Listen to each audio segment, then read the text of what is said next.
We just saw The Giver, and on this show I take my friends, we go see a movie, we do a quick review without any spoilers, and then once we've done that, we get into a little bit more of a discussion, potentially going into plot points and discussing the movie a little bit further. If you're on the fence and trying to decide if you want to see it, watch the review part. We'll tell you if it's a movie that we think people might like or people might not like.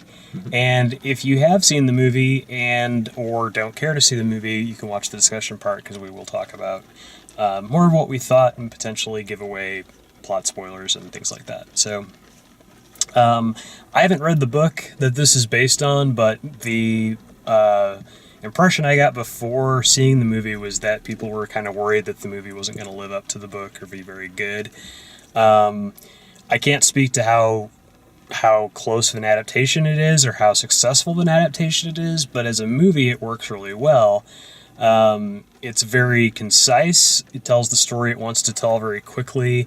Less than 90-minute running time, very, very brief, and just hits all the notes of what it wants to say without, going on a little bit on too long or anything like that.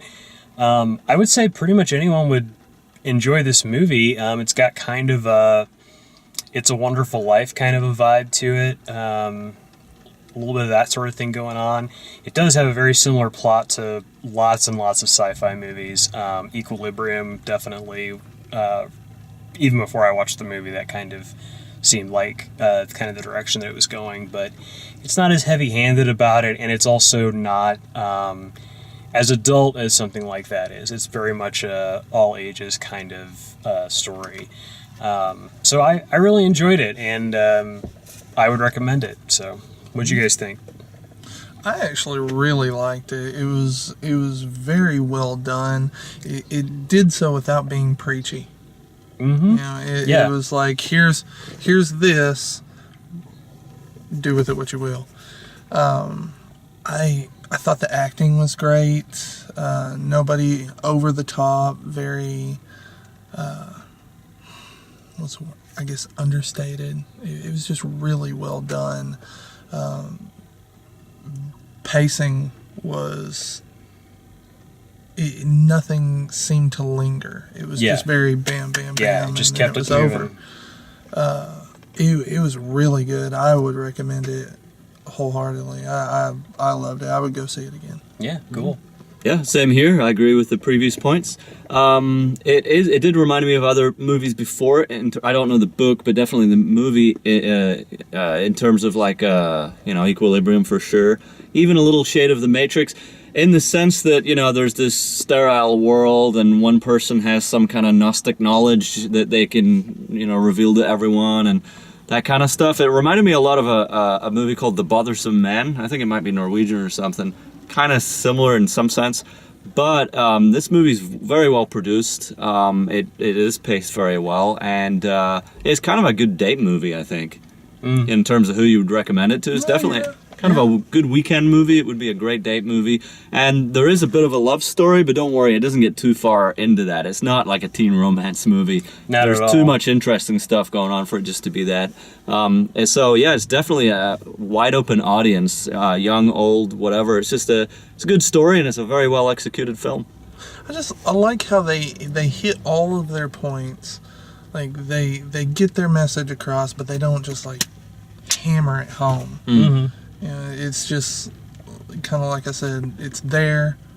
Yeah, it says what it needs to say, and that's it. And it moves on. So yeah, that's the quick version. Stick around if you've already seen it, or if you don't care to see it and just want to hear more about what we thought. How does the other movie that I kind of got a little bit... I was wondering if this was going to be the case, and then it sort of was. When they started projecting memories into the kid, and they showed him, snow, and then they showed him all these different things. I was actually expecting the whole war thing to come up, because that's something that happened in The Fifth Element.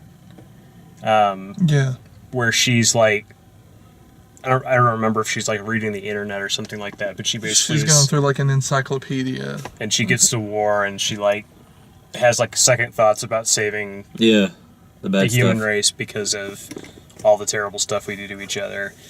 Yeah. I thought that was kind of interesting, but how does it like as far as the book? I know it's been a while since you read it, but did you feel like it was? I thought it was a pretty solid adaptation. I mean, basically, it took the idea from the book and very quickly made all the points that the book made, and basically, we need the right to choose. We might make the wrong decision, but we should be able to make that choice if we want to. And they took that and they ran with it. It was a little there were some things in the book that I remember that I was shocked that they actually put in the movie, like him injecting the baby.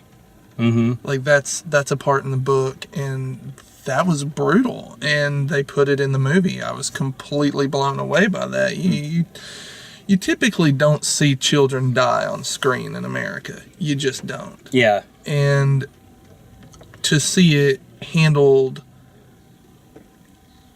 callously, It was like kind of in a that, very sanitized kind of way. yeah, huh? it was. It was. Oh God, I was blown away by it. Like that scene, just.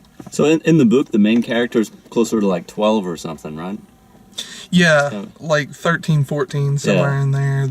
But they made him like 16 or 17 in this film just to appeal, I guess, more to. I don't know. I don't know. They kind of do that with everything, especially something that's going to have some action element to it. Yeah, to make it more palatable. Yeah, I got the impression that he was like a high school graduate. That was like the age group that he was in. Yeah. And I mean, maybe they didn't state that out. Well, actually, they did because they said that the nines were halfway. Yeah. So they were saying that he was 18, basically. okay. Yeah, but in the book, I'm almost certain they weren't 18. That they're younger than that. Yeah, it's kind of like the movie City of Ember, and even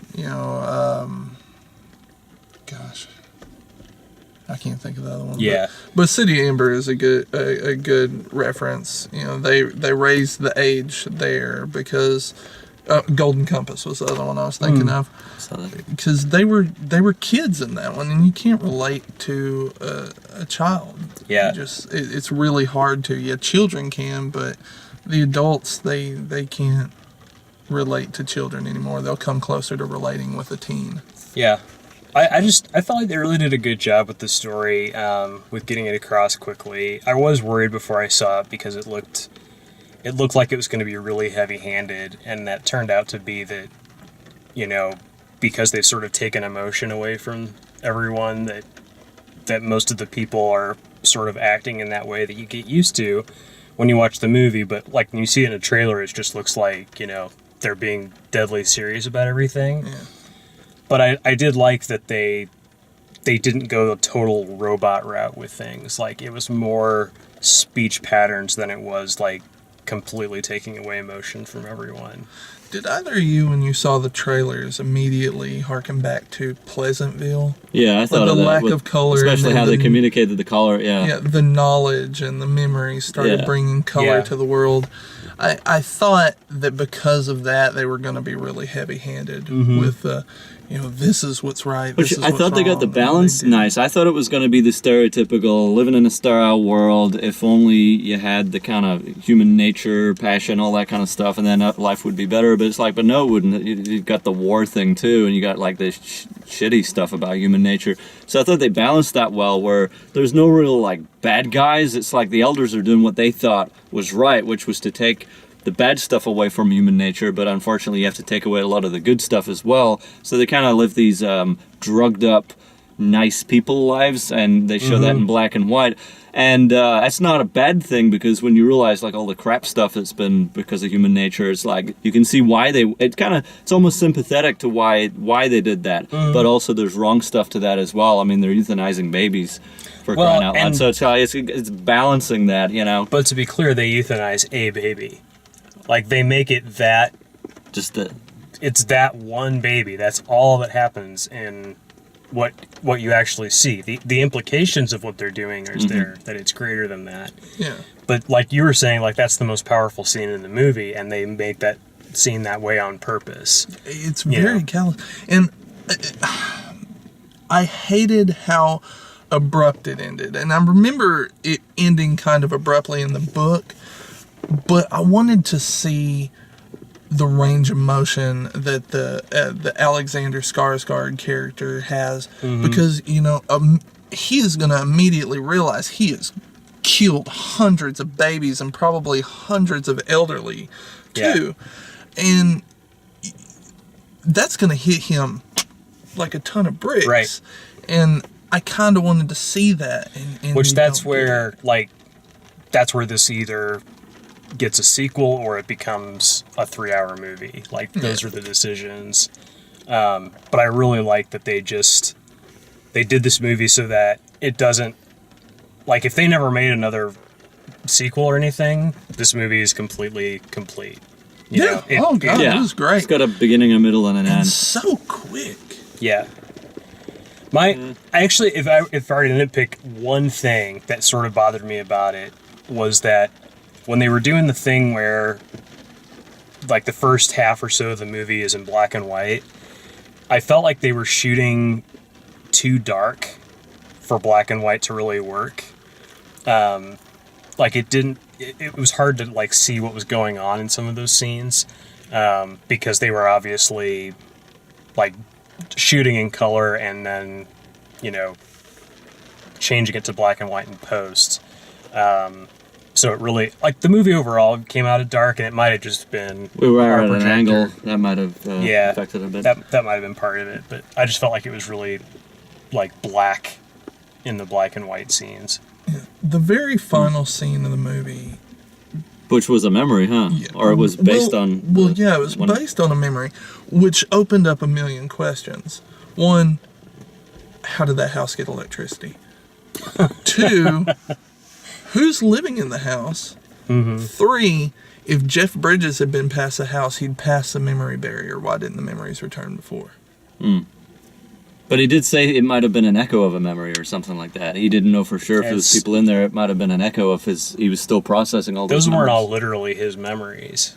True, but I don't know. It's still, somebody's passed the barrier. Somebody with memory has passed that barrier. Why didn't it release the memories? But all those memories are from past the And why would barrier. they allow, like... And before the... I missed the part That was where... pretty specific memory. Yeah. What were those things, like cell phone towers or something like that released the... How did they suddenly get out of their drug state? They've still got the drugs to suppress that. I didn't understand how him going past that point would suddenly make everyone remember. Yeah. True. So whatever the MacGuffin thing was that made that work, I missed it. I think that, those are the kind of things that aren't important. It's Sure. it's an Deus Ex allegorical Machina. type of thing. And, how does Jeff Bridges just touch you and... Because he's Give you Jeff memories. Bridges, man. Well, that had to do with Because Chuck Norris did it to him one time. the mark. Like, Yeah. I guess it's a special. I don't know. And I like that. I actually like that they don't explain all of that stuff. Like, it's not important. That's just stuff just needs to happen. And the more they explain it, the worse it seems to be for a movie. So True. anyway, that's The Giver. Hope you enjoyed our review. Check out all the other reviews we've got here. Like the video, subscribe, do that whole thing, and check out all the written and video reviews at dalemaxfield.com. Thanks for watching.